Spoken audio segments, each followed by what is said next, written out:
Hey, welcome back. Jeff Heggie, Daily Success Strategies. Thanks for being with me today. So yesterday we started talking about influence and we talked about the law of reciprocity. Today I want to kind of continue on persuasion and influence, and again, I'll give the same disclosure as I did yesterday. Influence can be used ethically and unethically. Please only use it ethically. Anything I talk about on here, only use it ethically, because it can really go both ways.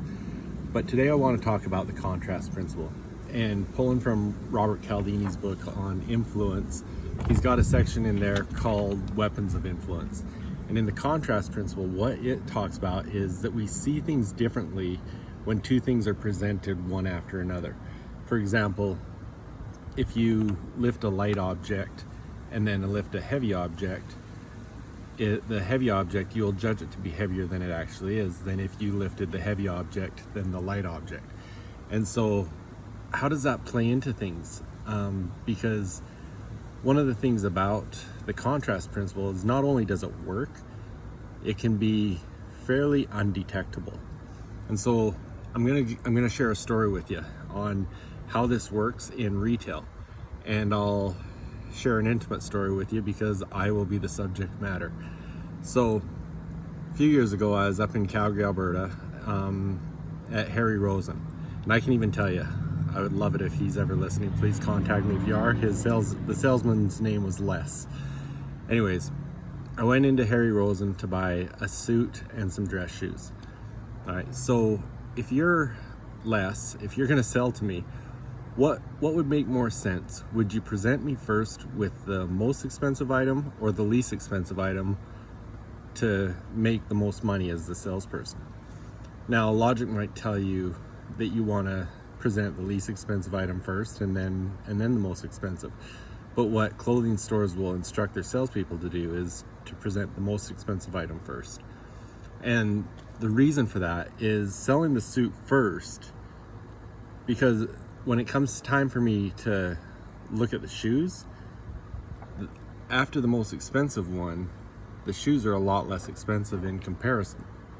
And so it's going to be much more profitable for the salesperson to look at the more expensive item first and kind of put that number in my mind. And then when we go back and look at the shoes, which are less expensive, the contrast principle makes it look as if the shoes are not as expensive as they are. And so, did it work? Absolutely. So the other part about it is also when you're looking at multiple add-ons, the add-ons are going to be less expensive, so they're going to be shown later, but you also want to do them one at a time and in the same fashion, the most expensive ones first. So let me talk about how this worked with me. So I went in looking for a suit. Les shows me a number of different suits. I ended up buying a canali suit. Love the suit. Probably more expensive than what I had planned on spending, but I love the suit. I also went in for some shoes. Ended up leaving with some beautiful Hugo Boss shoes. Loved them. Now, that's all I planned on leaving there with. But I also left with the next item he showed me, which was a canali tie, which at the time, in comparison to what I was already spending on the suit, what I was already spending on the shoes, was a small amount to the total amount. But it was more expensive than I've ever spent on a tie.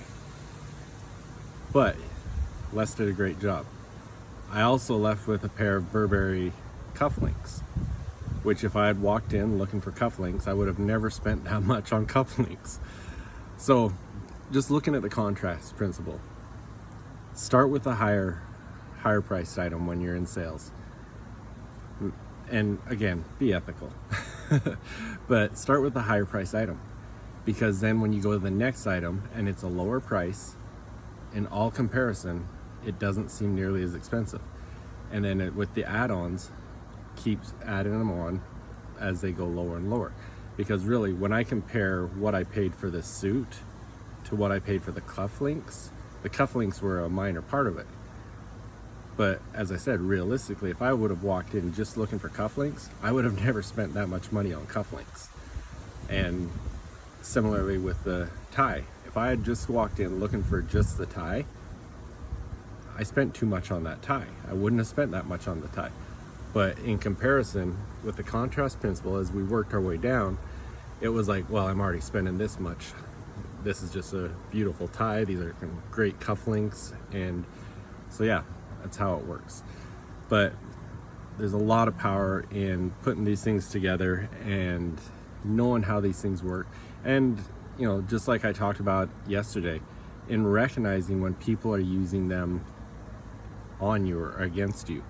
And it doesn't mean that you're not going to proceed with something, but at least you can be more educated when you know what is happening there. Because as I said, with the contrast principle, it can be virtually undetectable, but if you're aware of it, you are going to be able to catch on to it more. Hopefully this is helpful. I had some great comments yesterday, so I'll probably spend at least a couple more days talking about persuasion and stuff like this. But drop me a line, let me know what you think, leave me a DM. I also have some, I probably by the time you listen to this, I probably don't have them posted yet, but I am doing some specials on some coaching packages for the end of 2020 that I will use the scarcity principle, because I am not going to offer very many of these. If you're interested in finding out more and I haven't posted these yet, shoot me a DM or an email at jeff@jeffheggie.com and I will fill you in, because once it does fill up, it's going to be gone, because I am offering a very discounted rate. But they're going to be the same packages as what I've got going now, just at a big discount, just to end 2020 off strong. So thanks, and I will talk to you again tomorrow. See ya.